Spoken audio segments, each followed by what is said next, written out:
Ngo abacamanza bo mu rukiko rero rw'ubujurire bategetse ko uyu Félicien Kabuga uregwa ibyaha bya jenoside yabaye mu Rwanda mu 1994 yigwaho byihutirwa akarekurwa, kandi ko urubanza rwe ruhagarikwa kugeza igihe kitazwi. Ni mu kwezi kwa Kamena cyangwa se kwa gatandatu muri uyu mwaka nibwo abacamanza bo mu rugereko rw'iremezo rw'umuryango w'abibumbye ONU ruri irahe mu Buholandi nibwo banzuye ko Kabuga adashobora kuburanishwa kubera uburwayi bwo kwibagirwa cyane, ariko bavuga ko hakwiye kubaho ubundi buryo bwo kumuburanisha. Ni urugereko rwasigaye ruca imanza zasizwe n'urwari urukiko mpuzamahanga mpanabyaha rwashyiriweho u Rwanda rwari ruri Arusha muri Tanzania. Ariko kugeza ubu abacamanza bo mu rugereko rw'ubujurire bo banze ko ubwo buryo bundi bwo kumuburanisha.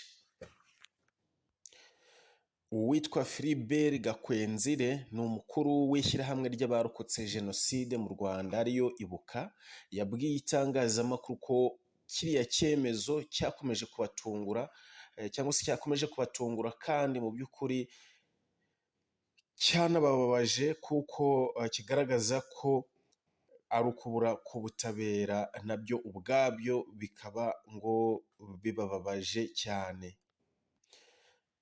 Kiriya cyemezo rero cyafashwe n'inteko y'abacamanza bagera muri 5 aribo uwitwa Carmel Agius, Burton Hall, Liu Dakun, Aminata Lois Ronel Ningun na Jose Ricardo do Prada Solayasa. Bari n'abacamanza 5 bayobowe n'umucamanza witwa Carmel Agius twavuze haruguru. Hanyuma mu mwanzuro wabo kwa mbere abo bacamanza bavuze ko urugereko rw'iremezo rwakoze ikosa ryo mu mategeko mu kwezi kwa Kamena ubwo rwafataga icyemezo ko Kabuga akwiye kuburanishwa mu bundi buryo bworoheje kandi ruzi uko ubuzima bwe bumeze cyangwa se buhagaze. None ubu kugeza ubu urwo rugereko rw'iremezo rwamuburanishaga rwahise rutegekwa kwiga byihuse ku kibazo cy'ifungwa rya Kabuga.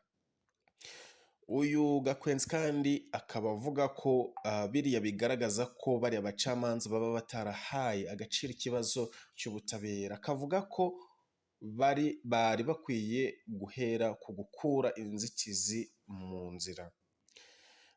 Kabuga rero inyandiko y'urukiko igaragaza ko afite imyaka 88. Ni umwe mu banyuma bashakishwaga n'ubucamanza mpuzamahanga bakekwaho ibyaha bya jenoside yakorewe abatutsi mu Rwanda mu 1994. Ubwo Gakwenzire yavuze ati nibyo Kabuga arakuze, kandi iyo umuntu akuze ashobora kugira uburwayi, ariko ahantu yari yihishe yarifashaga. Amaze gufatwa atangira kuvuga ko ntacyo ashoboye. Yagize ati muri jenoside hari abasaza bafite imyaka irenze iya Kabuga, ariko ntibabuze kubica. Kabuga yafatiwe mu gace ka Signes-sur-Seine mu Bufaransa hafi y'i Paris rwagati ku itariki ya 16 Gicurasi cyangwa se kwa gatanu muri 2020, aho yabagaho akoresha umwirondoro muhimbano mu icumbi ryaho nk'uko byatangajwe na Minisiteri y'Ubutabera yo mu Bufaransa. Hakaba rero hari hashize imyaka 25 yose ashakishwa n'ubutabera mpuzamahanga. Mu byo yari yarezwe mu rukiko hari harimo kuba perezida fondateur wa radio na televiziyo RTLM, aho ubwo Kabuga yasuraga RTLM ku itariki ya 17 y'ukwezi kwa kane mu 1994, umutangabuhamya yavuze ko yasabye abanyamakuru bayo kujya baranga ahantu hose inyenzi inkotanyi ijambo ngo ryavugaga abatutsi muri rusange zihishe kugira ngo zihigwe zicwe. Mbere y'iburanisha mu mizi, Kabuga yahakanye ibyo aregwa abyita ibinyoma. ariko kandi uru rugereko rw'ubujurire rwemeye ko iki cyemezo cyarwo kigomba kuba kibabaje ku bazize jenoside no ku bayirokotse bategereje igihe kirekire ngo babone ubutabera mu rubanza ku byaha Kabuga aregwa, ubu rutagishoboye kurangizwa kubera ko bwana Kabuga atameze neza ku buryo yaburanishwa, ariko ruvuga ko ubutabera butangwa gusa iyo hubahirijwe byuzuye uburenganzira bw'uregwa nk'uko biri mu mategeko ashyiraho uru rukiko. Ariko Gakwenzire we avuga ko ibi bitanze ubutumwa bubi ku bandi bakekwaho ibyaha bya jenoside batarafatwa, nk'uko bazakomeza bakabyinira ku rukoma, nk'uko bazakomeza bakabyinira ku rukoma. Ati c'est une montagne qui accouche d'une souris.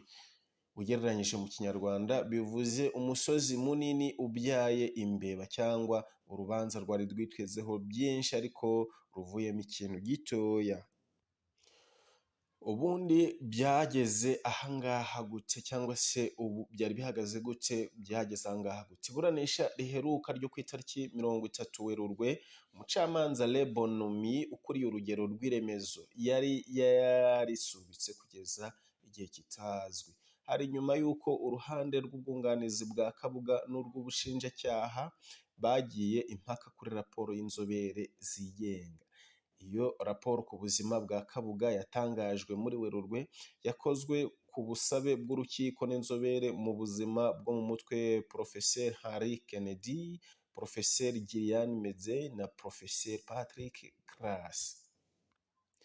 Muri iyo raporo izi nzobere zivuga ko ubuzima bwa Kabuga butatuma ashobora kwitabira urubanza rwe mu buryo bwa nyabwo nk'uko byavuzwe mu rukiko.